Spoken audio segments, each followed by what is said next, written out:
नमस्कार, बहुत स्वागत है आपका इंडिया न्यूज के इस खास कार्यक्रम मंच में, जिसमें हम देश की बड़ी हस्तियों के साथ बातचीत करते हैं। चूंकि मोदी सरकार के 8 साल पूरे हो चुके हैं, तो इन 8 सालों में प्रधानमंत्री मोदी के नेतृत्व में क्या काम हुआ है। जो वादा था मोदी सरकार का कि देश को बदलेंगे, विकास के पथ पर लेके आएंगे, उस विकास के वादे पर कितने कामयाब हुए हैं मोदी सरकार और उनके मंत्री, इस पर हम बातचीत करेंगे। और हमारे साथ इस वक्त बातचीत करने के लिए मोदी सरकार के बड़े मंत्री जितेंद्र सिंह जी मौजूद हैं। उनके पास हम चलेंगे और इस चर्चा की शुरुआत करेंगे, क्योंकि बहुत सारे फैसले हैं जितेंद्र सिंह जी, चाहे वो नोटबंदी का फैसला रहा हो, लॉकडाउन का फैसला रहा हो। ये कहते हैं कि इतना आसान नहीं था, लेकिन चूंकि 8 साल हो चुके हैं आपकी सरकार को, तो सबसे पहले तो सवाल मेरा यही है कि इन 8 सालों में क्या आपको लगता है कि कितना बदला देश। जो वादा था आपका कि 8 सालों में कि आने वाले वक्त में देश को बदलेंगे, आप क्या मानते हैं, किस तरह की उपलब्धियां इन 8 सालों में आपकी या मोदी सरकार की रही हैं? मुझे लगता है कि सबसे बड़ी उपलब्धि प्रधानमंत्री मोदी जी के कार्यकाल की ये रही कि जो विश्वास भारत की जनता खो बैठी थी। आप स्मरण कीजिए 26 मई 2014 से पहले का वातावरण, लोग हताश थे, निराश थे, कोई भविष्य नजर नहीं आता था यहाँ के नौजवान को। यहाँ रहता तो तब भी कुछ नहीं बनता, बाहर जाता तो उसको भारतीय कहलाने में भी थोड़ा सा संकोच रहता। आज वो स्थिति है, भारत के नागरिक को मोदी जी के शासन पर विश्वास है, उनके व्यक्तित्व पर विश्वास है। और भारतीय मूल का युवा जब बाहर जाता है तो गर्दन ऊंची करके अपने आप को भारतीय कहता है। और अब तो नज़ारा यह है कि भारत से बाहर बाकी विदेशों में भारतीय मूल के बच्चों को और भारतीय मूल के स्टार्टअप्स को तरजीह दी जाती है वहां के युवाओं के तुलना में। इस प्रकार का वकार और स्तर उन्होंने हासिल करने में कामयाबी प्राप्त की है। ये मोदी जी की निष्ठा, उनके साहस और उनकी प्रतिबद्धता का ही नतीजा है। अच्छा, ठीक है, क्योंकि अभी जम्मू कश्मीर में बहुत सी हलचलें चल रही हैं, उन हलचलों को लेकर मैं आपसे सवाल तो करूंगा, लेकिन इस बीच मुझे एक चीज बताइए कि जो आर्टिकल 370 था और सर्जिकल स्ट्राइक के साथ साथ मोदी सरकार की और क्या उपलब्धियां आप मानते हैं जो इस 8 साल के कार्यकाल के दौरान हैं, जिनको आप उल्लेखित करना चाहेंगे? 370 तो थे ही थे, लेकिन मोदी जी की सबसे बड़ी उपलब्धि ये है, एक कि उनमें इच्छा शक्ति और साहस है निर्णय लेने का, आउट ऑफ बॉक्स निर्णय का। पुरानी रिवायत को छोड़ करके जब उन्हें लगा कि बहुत से ऐसे कानून और नियम अपना औचित्य खो बैठे, तो 1600 कानून हटा दिए। सुनने में बड़ी हैरत होती, कभी कभी हंसी भी आती है। हर सरकार इस बात पर नाज करती है कि मैंने ये कानून लाया, ये ना। ये सरकार ऐसी है मोदी जी के नेतृत्व जो कानून हटाने में विश्वास रखती है। चाहे वो सरकारी अफसर से गेस्टेड अफसर से दस्तखत कराने का कानून था, चाहे वो इंटरव्यू करने का कानून था, उसको समाप्त कर दिया गया सरकारी नियुक्तियों में। चाहे वो इंडियन फॉरेस्ट एक्ट था 100 साल पुराना, उसको हटा दिया गया, उसको संशोधित कर दिया गया। चाहे प्रिवेंशन ऑफ करप्शन एक्ट था, उसको किया गया। लाइफ सर्टिफिकेट दिया जाता था बुजुर्ग पेंशनर को, उसको डिजिटलाइज कर दिया गया। तो कहने का तात्पर्य, और पुरानी जो नियम या जो पुराना चलन जो वक्त के साथ साथ अब अपने औचित्य खो बैठा था, जैसे स्पेस सेक्टर को खोल दिया गया। पहले स्पेस सेक्टर एक गोपनीयता में काम करता था, आज वो प्राइवेट सेक्टर के लिए खुल चुका है। 60 स्टार्टअप वहां पे तैयार हो गए, रजिस्टर हो गए 1.5 साल के भीतर। लाल किले से आह्वान किया इन्होंने stand up India, startup India movement, क्योंकि दूरअंदेशी है मोदी जी के। समझते थे कि कोई भी सरकार हर व्यक्ति को तनख्वाह याफ्ता नौकरी नहीं दे सकती, लेकिन हाँ ऐसे प्रावधान पैदा कर सकती है कि वो अपनी जीविका स्वयं कमा सके। 2014 से पहले जहां केवल 300-400 स्टार्टअप थे, आज यहां 70,000 से अधिक हैं। अगर आप अंतर्राष्ट्रीय मापदंड देखें तो हम तीसरी श्रेणी पर खड़े होते हैं स्टार्टअप। 100 से अधिक हमारे यूनिकॉर्न है, 3 मिलियन वर्थ। तो कहने का अर्थ मिलियन, तो कहने का अर्थ यह है कि जिस प्रकार से, और ना ही केवल ये, उन्होंने राजनीतिक संस्कृति को बदलने का काम किया। जितनी भी योजनाएं, उज्ज्वला है, पीएम किसान योजना, पीएम सम्मान निधि योजना, पीएम आवास योजना, मुद्रा योजना, जहां जिसको आवश्यकता है वहां तक पहुंचेगा। ये नहीं पूछा कि इसका मजहब क्या है, घर क्या है, धर्म क्या है, जात क्या है। ये भी नहीं पूछा कि पिछले इलेक्शन में वोट हमें दिया था कि किसी को दिया था। मुझे कहा जहां जिस चीज की भरपाई नहीं वहां देनी है हमने। क्षेत्रीय भेदभाव को समाप्त कर दिया गया। कभी आपने देखा था नॉर्थ ईस्ट को कभी तवज्जो ही नहीं थी मिलती, सोचते थे 2-4 एमपी इधर होंगे उधर होंगे, कितना फर्क पड़ जाएगा। लेकिन आज नॉर्थ ईस्ट के विकास का मॉडल उदाहरण के तौर पर देश भर में उसका उल्लेख किया जाता है। अच्छा ठीक है, मैं आपसे सवाल ये लेना चाहूंगा क्योंकि ये आरोप भी लगता है और ये विपक्ष भी आरोप लगाता है। सवाल ये है कि जो बीजेपी सरकार है क्या वो धर्म के आधार पर देश को सांप्रदायिक तौर पर बांट रही है? क्योंकि हाल फिलहाल की जो घटनाएं हो रही हैं इनको लेकर विपक्ष का सीधा अटैक रहता है ये कि बीजेपी जब जब आती है सांप्रदायिकता होती है, धर्म के आधार पर लोगों को बांटती है। मैं कहता हूं कि इसके विपरीत पहली बार मोदी जी ने एक समान एक मापदंड से सारे समाज के उत्थान और उसके विकास की न केवल सोच लाई है इस देश में, बल्कि उस तरह की एक नई संस्कृति रिवायत पैदा करने का काम किया है। Appeasement to none, justice to all. पहले तुष्टीकरण की राजनीति थी, तुष्टीकरण का एक कल्चर था, मोदी जी ने उसको समाप्त कर दिया।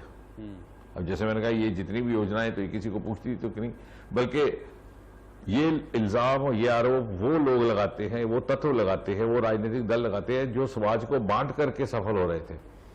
उनकी राजनीतिक रोटियां इसी से चल रही थी कि समाज को बांटा जाए। अब वो देखते हैं कि मोदी जी के नेतृत्व में समाज जुड़ रहा है तो उन्हें अपना भविष्य खतरे में नजर आ रहा है। हमने चश्मदीद गवाह है, मैंने देखा दूर दराज खासी हिल के पहाड़ों में, मेघालय में, वहां दक्षिण में कन्याकुमारी, चेन्नई में, उत्तर में शिमला और श्रीनगर में, जहां मोदी जाते हैं लोग एक डोर में बच जाते हैं। इस नाम से कभी मैं कहता हूं बहुत बड़ा एसेट है कि भारत जैसे बहुमुखी देश, हजारों खान पान, हजारों जातियां, हजारों भाषाएं, हजारों बोलियां, कहीं पहाड़, कहीं नदियां, कहीं नाले, कहीं मैदान, मोदी जी एक डोर में सबको बांटते हैं। जहां आप जाइए मोदी मोदी मोदी का आलाप दिखता है।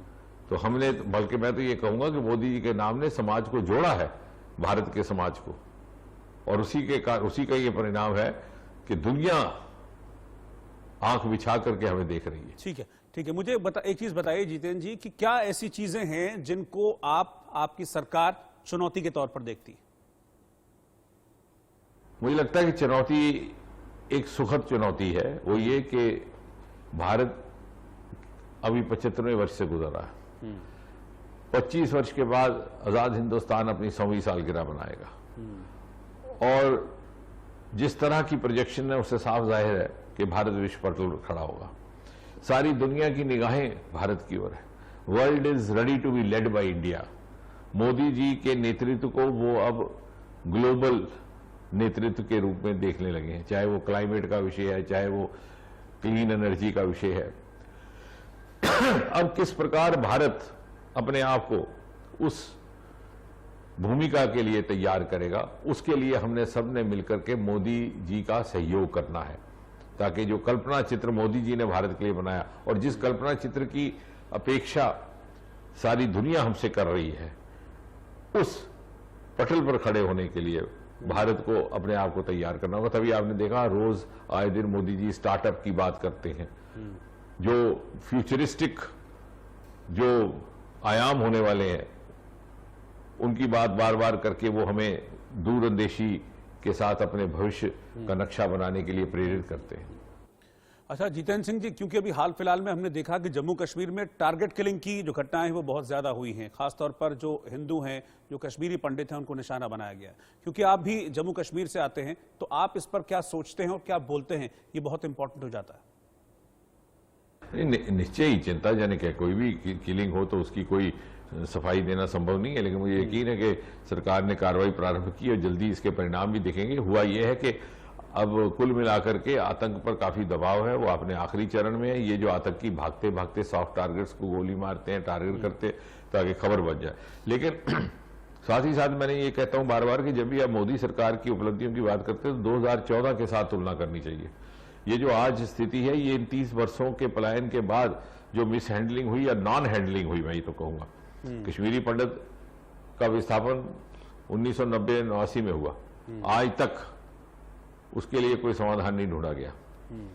जो लोग हत्याएं करते थे सरेआम, चाहे दूरदर्शन के लस्सा कौल थे, चाहे एयरफोर्स के ऑफिसर थे, चाहे एडवोकेट टपलू थे, दिन दहाड़े हत्याएं की गई और हथियारों को सबने देखा, लेकिन उन पर कभी कार्रवाई नहीं, उन पर आज भी।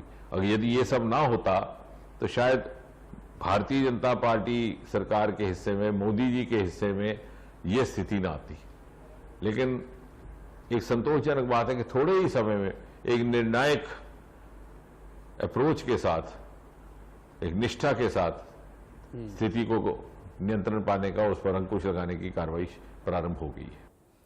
जितेंद्र जी, अभी जो कश्मीर की एक्ट्रेस है अमरीन भट्ट, उसको कुछ दिनों पहले उनको मारा गया, उसके बाद 2 और हत्याएं इसी तरह की घाटी में हो चुकी हैं, और जिस तरीके से पलायन हो रहा है, ये एक ऐसी माहौल क्रिएट कर रहा है जैसे अब लोग डर की वजह से घाटी को छोड़कर जा रहे हैं। इस पर क्या कहेंगे आप? मुझे लगता है उसको लेकर के सरकार उसका संज्ञान लेकर के कुछ कार्रवाई कर रही है। निश्चय ही ये तो कभी कोई चाहेगा नहीं कि किसी भी इस प्रकार के कर्मचारी की, निर्दोष कर्मचारी की हत्या हो, और साथ ही साथ किसी भी व्यक्ति की हत्या हो जाती है तो उसकी कोई भरपाई नहीं है। और इसके लिए मुझे लगता है कि समाज को इकट्ठे होकर के स्वयं भी उठना पड़ेगा। लेकिन यदि इस सारी स्थिति का समाधान होगा तो वो भी ये मान करके चलिए कि मोदी जी के नेतृत्व में ही होगा।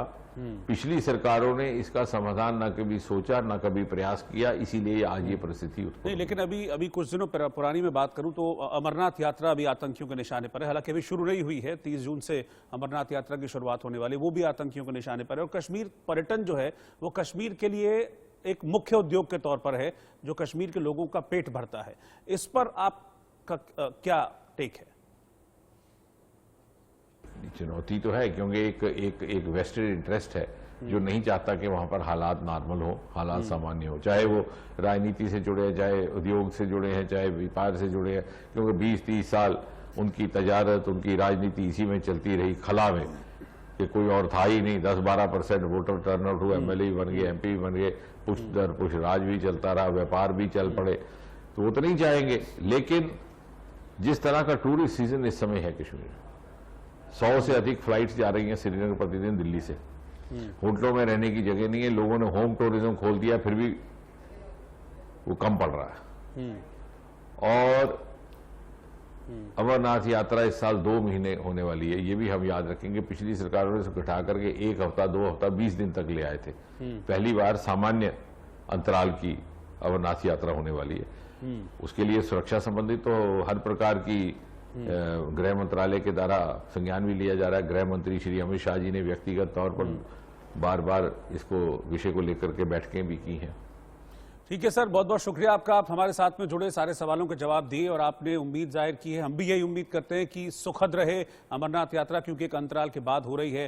तो जो धमकियां हैं, उन धमकियों को दरकिनार करते हुए अच्छी टाइट सुरक्षा व्यवस्था के बीच ये अमरनाथ की यात्रा हो, कश्मीर में पर्यटन बढ़े, और जिस तरह से ये टारगेट किलिंग्स हो रही हैं, इसको रोकने के लिए भी आपकी सरकार अगर प्रयास करे तो मुझे लगता है कि वापस जो कश्मीर का माहौल है वो बहुत अच्छा रहेगा। बहुत बहुत शुक्रिया आपका हमारे साथ इन तमाम मुद्दों पर बातचीत करने के लिए, और भविष्य के लिए शुभकामनाएं सर। Thank you.